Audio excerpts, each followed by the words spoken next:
Hello student welcome to सार पाठशाला तुम्हालोकर অসমীয়াৰ যিখিনি ব্যাকৰণৰ ছন্দ যেটো হেৰি আছে তাৰ পৰা পৰীক্ষাত কুৱেশ্যন কাটি গতিকে তোমালোকৰ মেট্ৰিক আৰু হাই সেকেন্ডাৰী লেভেলৰ যিখিনি কুৱেশ্যন আহে আজিৰ ভিডিঅ'ত তোমালোকে সেইখিনি লিখি নোটছ কৰি এইখিনি পঢ়িলে তোমালোকৰ কাৰণে যথেষ্ট হ'ব কাৰণ ছন্দ নিয়মিত লয়যুক্ত আৰু সুপৰিচিত ধ্বনি বিন্যাসী হ'ল ছন্দ মানুহৰ হৃদয়ত অনিৰ্বচনীয় আবেগ আৰু অনুভূতি জগাই তুলি আলোড়নৰ সৃষ্টি কৰিব পৰা সুসংগত আৰু সুনিয়ন্ত্ৰিত মাধুৰ্যপূৰ্ণ স্পন্দনময় ধ্বনি আৰু প্ৰবাহৰ বৈচিত্ৰ্যময় বিন্যাসী হ'ল ছন্দ হ'ল চোৱা ছন্দ কেই প্ৰকাৰৰ দুই প্ৰকাৰ এটা হ'ল মিত্ৰাক্ষৰ ছন্দ আৰু এটা হ'ল অমিত্ৰাক্ষৰ ছন্দ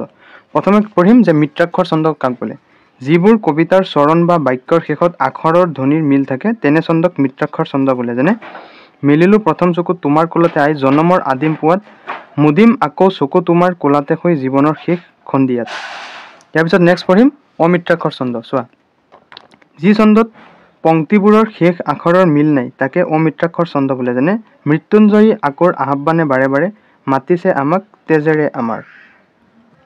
এতিয়া জ্যোতি আৰু ছেদ লিখা জ্যোতি আমি মনৰ ভাৱ প্ৰকাশ কৰোঁতে কথাখিনি যাতে বোধগম্য হয় আৰু ভাৱৰো আউল নালাগে তাৰ কাৰণে মাজে মাজে বিৰামৰ প্ৰয়োজন হয় এই বিৰামে সাময়িক বিচ্ছেদ ঘটায় এই বিচ্ছেদিত ধ্বনি প্ৰবাহ কিন্তু সুনিয়ন্ত্ৰিত গতিকে সুনিয়ন্ত্ৰিত ধ্বনি প্ৰবাহৰ সাময়িক বিচ্ছেদকে কি বোলে জ্যোতি বোলা হয় তিনি চোৱা ধ্বনি আৰু মাত্ৰা ধ্বনি হ'ল ব্যাকৰণৰ সূত্ৰ মতে বায়ু কম্পনৰ সহায়ত মুখেৰে যি মাত উলিওৱা হয় তাৰ ক্ষুদ্ৰ ক্ষুদ্ৰ অংশক ধ্বনি বোলা হয়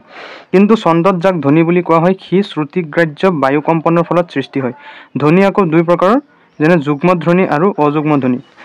নেক্সট চোৱা মাত্ৰা চোৱা মাত্ৰাৰ অৰ্থ কোনো পৰিমাণৰ একক কোনো অক্ষৰ উচ্চাৰণ কৰোঁতে বা কোনো ধ্বনি প্ৰকাশিত হওঁতে যিমান সময় লাগে তাক কি বোলে মাত্ৰা বোলে আনহাতে স্থৱক লিখা একাধিক চৰণযুক্ত আৰু সাধাৰণতে একোটা পূৰ্ণভাৱ প্ৰকাশ কৰা ছন্দোবদ্ধ ৰচনাক স্থৱক বোলা হয় কিছুমান স্থৱকত দুই পংক্তি আৰু কিছুমান স্থৱকত চাৰি পংক্তিকৈ থাকে যেনে কহয় মাধৱমায় কিনো তপ খাইলা ত্ৰিজগত প্ৰতিহৰি ৰাখোৱালো পাইলা নেক্সট চোৱা ছন্দৰ ভাগ চোৱা প্ৰথমটো চোৱা পদ বা পয়াৰ এই ছন্দত দুটাকৈ চৰণ থাকে প্ৰতিটো চৰণত আকৌ দুটাকৈ পৰ্ব থাকে প্ৰথম পৰ্বত 8টা আৰু দ্বিতীয় পৰ্বত 6টা অক্ষৰ থাকে গতিকে প্ৰতিটো চৰণত 8+6 আৰু 8+6 কৈ মুঠ 28টা অক্ষৰ থাকে যেনে চোৱা প্ৰথমে প্ৰণামো ব্ৰহ্ম ৰূপী সনাতন সৰ্ব আৱৰ্তাৰৰ বা ৰণ নাৰায়ণ ইয়াৰ পিছত চোৱা দুলৰীক লঘু ত্ৰিপদী বুলি কোৱা হয় ইয়াক দুফাকি পদ থাকে প্ৰতিটো ফাকিত 3টাকৈ পৰ্ব থাকে প্ৰথম আৰু দ্বিতীয় পৰ্বত 6টাকৈ আৰু তৃতীয় পৰ্বত 8টাকৈ অক্ষৰ থাকে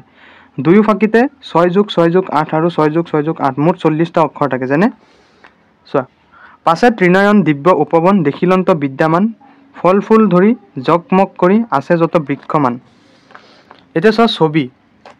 ছবিৰ আন এটা নাম দীৰ্ঘ ত্ৰিপদী ইয়াত দুফাকি পদ থাকে প্ৰতি ফাকিতে 3টাকৈ মুঠ 6টা পৰ্ব থাকে প্ৰথম দ্বিতীয় চতুৰ্থ আৰু পঞ্চম পৰ্বত 8টাকৈ অক্ষৰ থাকে গতিকে এটা স্থৱকত 8+8+10+8+8+10 অৰ্থাৎ 52টা অক্ষৰ থাকে তৃতীয় আৰু ষষ্ঠ পৰ্বত শেষ বৰ্ণৰ মিল থাকে যেনে নাই পূজা আবাহন নাই বলি বিসৰ্জন উচ্চ নিজ ভেদাভেদ জ্ঞান নাই কাৰো উচ্চাসন নাই নিচাসন হৰিভক্ত সকলো সমান এতিয়া চোৱা লেচাৰীও দীৰ্ঘ ত্ৰিপদীয়ে ইয়াতো দুফাকি পদ থাকে প্ৰতি ফাকিত 3টাকৈ মুঠ 6টা পৰ্ব থাকে প্ৰথম দ্বিতীয় চতুৰ্থ আৰু পঞ্চম পৰ্বত প্ৰত্যেকতে 10টাকৈ তৃতীয় আৰু ষষ্ঠ পৰ্বত প্ৰত্যেকত 14টাকৈ মুঠ 68টা অক্ষৰ থাকে যেনে চোৱা কৃষ্ণ একদেৱ দুশহাৰী কাল মায়াদিৰো কৃষ্ণ বিলে শ্ৰেষ্ঠ দেৱ নাহি আৰ সৃষ্টি স্থিতি অন্তকাৰী দেৱ দানবিনে আন নাহি কেব জানিবা বিষ্ণুৱে সমস্ত জগত সাৰ তাৰপিছত চোৱা জোনা বা একাৱলী এই ছন্দত 4টাকৈ চৰণ থাকে প্ৰতি চৰণত 2টাকৈ পৰ্ব থাকে প্ৰথম পৰ্বত কেইটা থাকে 6টাকৈ অক্ষৰ আৰু দ্বিতীয় পৰ্বত 5টা অক্ষৰেৰে গঠিত যেনে সত্যযোগে কৰি ধ্যান সমাধি ত্ৰেতাত সমস্তে যজ্ঞ আৰাধি দেৱৰে পূজে না ভক্ত ভাবি কলিত কীৰ্তনে সি গতি পাবে এতিয়া চাম ঝুমুৰ চোৱা এই ছন্দৰ 2টাকৈ চৰণ থাকে প্ৰতি চৰণত 2টাকৈ পৰ্ব থাকে প্ৰতি পৰ্বত 4টাকৈ অক্ষৰ থাকে মুঠ অক্ষৰ কেইটা থাকে 4+4+4+4 অৰ্থাৎ 16টা যেনে চোৱা হেন শুনি জাম্বাবন্ত ধাইলা মহা বলৱন্ত 4+4+4 তাৰপিছত নিচিনি স্বামীক পাছে ধৰি লন্ত যুদ্ধক আছে নেক্সট চোৱা কুসুমমালা চোৱা এই ছন্দৰ 4টা চৰণ থাকে প্ৰতি চৰণত 6টাকৈ অক্ষৰ থাকে প্ৰতি 2টা চৰণত শেষ অক্ষৰ একে যেনে চোৱা নমো নাৰায়ণ সৎখাৰ তৰণ ভকত তাৰণ তুখমাৰ চৰণ মহাপুৰুষ শংকৰদেৱৰ গুণমালা পুথি কুসুমমালা ছন্দত ৰচিত। নেক্সট চাম ঝুমুক। চোৱা ঝমক, এই ছন্দ শংকৰদেৱৰ সৃষ্টি। ষষ্ঠ স্কন্ধ ভাগৱতৰ ইন্দ্ৰবলীৰ যুদ্ধৰ বাহিৰে এই ছন্দৰ উদাহৰণ আন ক'তো নাই। এই ছন্দত দুটাকৈ চৰণ থাকে, প্ৰথম চৰণত 6টা আৰু দ্বিতীয় চৰণত 8টা, মুঠ 14টা অক্ষৰ থাকে। যেনে চোৱা, সুৰে চক্ৰাকাৰে দুয়ো বিদ্যুৎ সঞ্চাৰে কৰন্ত টংকৰ শুনি মহা চমৎকাৰ।